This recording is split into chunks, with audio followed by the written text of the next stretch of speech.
She thought she had finally met the perfect man, a billionaire, successful, charming, ready to build a life with her.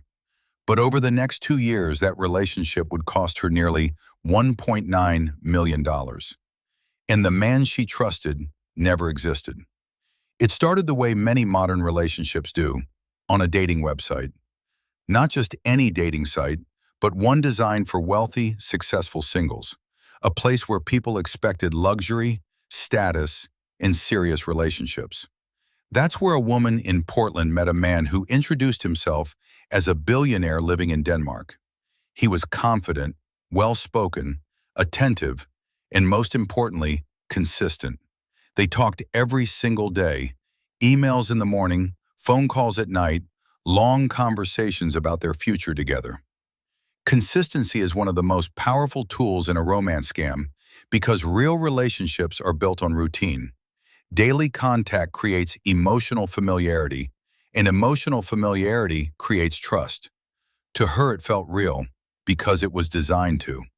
He told her he was extremely wealthy. He described international business deals, legal complications, and a complex financial life that required constant travel. He spoke about moving to the United States, about marriage, about building a future together. There was just one problem. He said his money was temporarily frozen. Legal issues, banking delays, international restrictions. It sounded complicated but believable, and that's what made it effective. Romance scammers don't ask for money immediately. They build a story first, a believable identity, and a shared future. By the time money is mentioned, the emotional connection is already strong. And when someone believes they're helping the person they love, they don't think they're being scammed. They think they're being supportive. The first request didn't sound like a scam. It sounded like a temporary loan, a small amount to solve a short-term problem. He promised it would be repaid quickly. Then another request came, and another. Each one came with urgency, an unexpected legal fee, a delayed financial transfer, a travel issue that needed to be resolved immediately. Urgency is another key tactic. It prevents victims from slowing down and questioning the situation. Because when something feels time-sensitive, people act emotionally instead of logically. Over time, the amounts grew. Thousands turned into tens of thousands turned into hundreds of thousands. By the time 2 years had passed, she had sent him nearly $1.9 million, money that represented savings, security, and a future she believed she was building.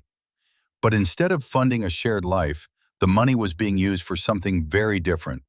Travel, credit cards, personal expenses, and even transfers to his own wife.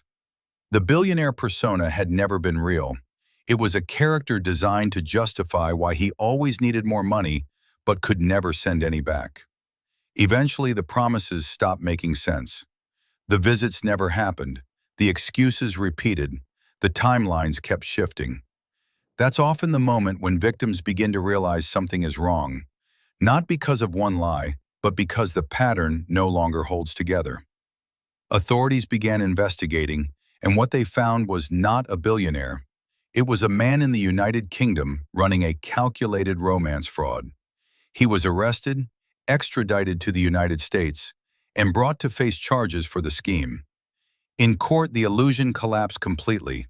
The wealth, the business empire, the future he had promised, none of it existed.